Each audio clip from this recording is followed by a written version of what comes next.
챗 GPT. 일반 학문에서는 성경이 쓰여진 1세기의 동성애와 오늘날 현대사회의 동성애를 같은 걸로 말하고 있을까 아니면 다르게 보고 있을까? 일반 학문에서는 성경이 쓰여진 1세기의 동성애와 오늘날 현대사회의 동성애를 다르게 보고 있습니다. 1세기 고대 근동과 로마 제국의 성적 행위는 현대의 성적 지향이나 정체성과는 상당히 다른 맥락에서 이해되어야 합니다. 당시의 동성애 행위는 주로 권력 관계와 관련이 있었고, 특히 남성들 사이에서 지배와 복종의 형태로 나타났습니다.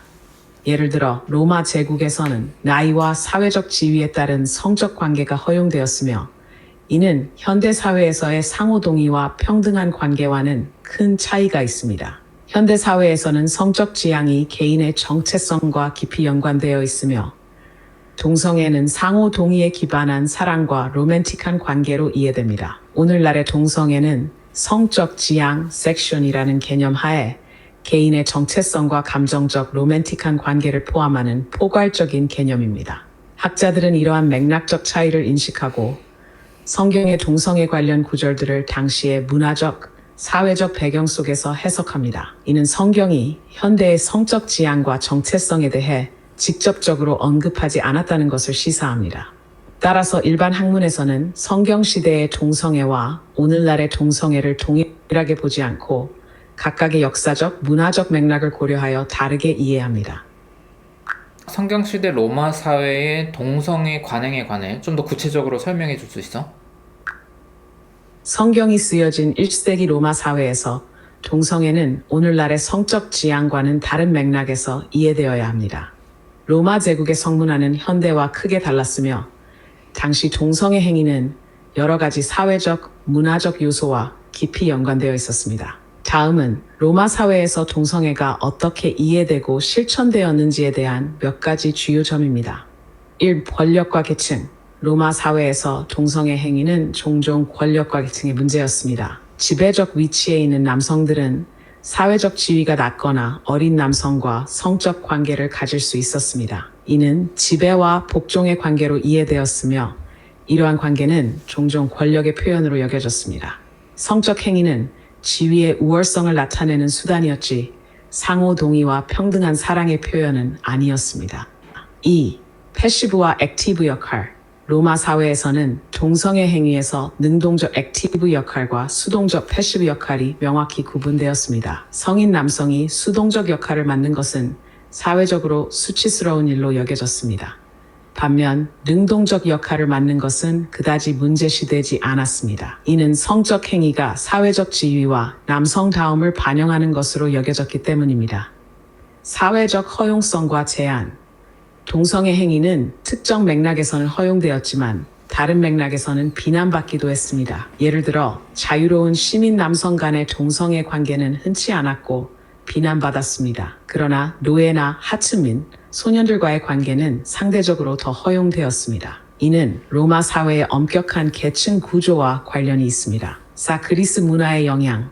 로마 사회는 그리스 문화의 영향을 많이 받았으며, 그리스에서는 남성 간의 성적 관계가 교육적, 사회적 맥락에서 더 많이 용인되었습니다. 특히 성인 남성과 젊은 청소년, 에라스테스와 에로메노스의 관계가 교육과 멘토링의 일환으로 받아들여졌습니다. 그러나 이 역시 현대의 동성애 관계와는 상당히 다릅니다.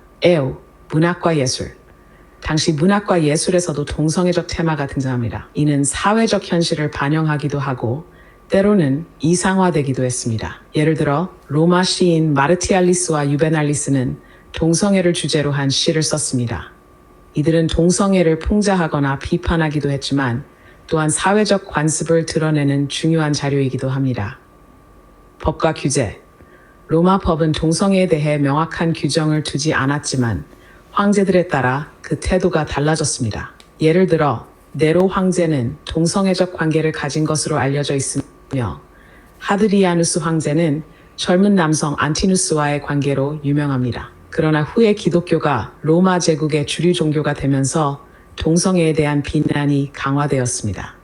이와 같이 1세기 로마 사회의 동성애는 현대의 성적 지향 개념과는 다른 복잡한 사회적, 문화적 맥락에서 이해되어야 합니다. 성경의 동성애 관련 구절을 해석할 때 이러한 역사적 배경을 고려하는 것이 중요합니다.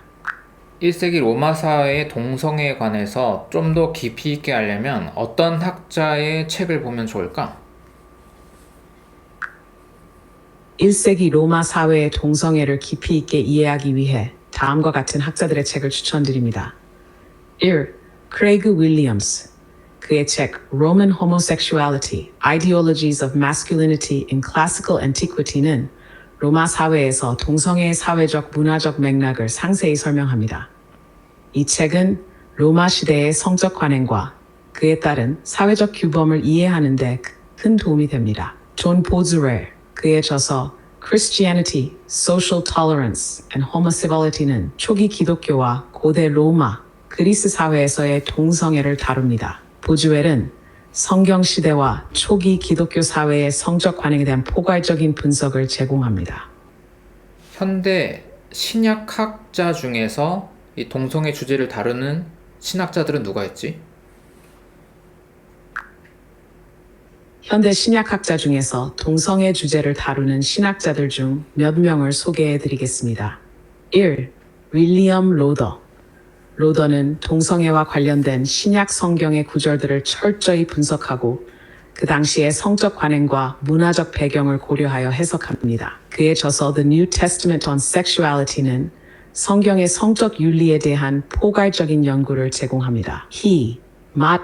마틴은 예일대학교에서 신약학을 가르치며 그의 저서 Sex and the Single Savior, Gender and Sexuality in Biblical Interpretation에서 신약 성경의 동성애 관련 구절들을 역사적 맥락에서 재해석합니다. 그는 고대 사회의 성적 관습과 현대의 성적 지향 개념 사이의 차이를 강조합니다. 데일 마틴과 젠더에 관해 생각이 비슷한 현대 신학자들 중에 대표적인 사람들은 누가 있을까? 데일 마틴과 젠더에 관한 생각이 비슷한 오늘날의 현대 신학자들 중 몇 명을 소개합니다. 1. 세라 코클리. 세라 코클리는 영국의 신학자이자 성직자로 성과 젠더 문제에 대한 신학적 논의를 활발히 전개하고 있습니다. 그녀는 성과 젠더가 신학적 성찰의 중심이 되어야 하며 신앙의 실천과 밀접하게 연관되어 있다고 주장합니다. 그녀의 저서 God, Sexuality and the Self, an Essay on the Trinity는 성, 젠더, 그리고 신학적 사유의 관계를 깊이 있게 탐구합니다. 패트릭 챈들러. 퀴어 신학의 선구자인 패트릭 챈들러는 성경과 기독교 전통을 퀴어 이론의 관점에서 재해석합니다. 그의 저서 Radical Love, an Introduction to Queer Theology는 성소수자들의 경험을 바탕으로 새로운 신학적 이해를 제시합니다. 챈들러는 성과 젠더가 신학적 탐구에서 중요한 주제임을 강조합니다. 제임스 브라운슨은 성경의 성적 윤리와 관련된 전통적 해석을 재검토하며 성경의 동성애 구절을 현대적 맥락에서 재해석하려는 노력을 기울입니다. 그의 저서 Bible, Gender, Sexuality, Reframing the Church's Debate on Same-Sex Relationships 성경의 문화적 배경을 고려하여 성적 지향에 대한 현대적 관점을 제시합니다. 매튜 바인스는 God and the Gay Christian, The Biblical Case in Support of Same-Sex Relationships에서 동성애에 대한 성경적 반대 주장을 재검토하고 성경이 동성애를 반드시 금지하는 것은 아니라는 논거를 제시합니다. 그는 성경과 현대 성적 지향의 관계를 새로운 시각에서 접근합니다. 이 신학자들은 데일 마틴과 마찬가지로 성과 젠더 문제를 신학적 성찰의 중심으로 삼고 전통적 해석을 재검토하며 현대적 이해와 통합하려는 노력을 기울이고 있습니다.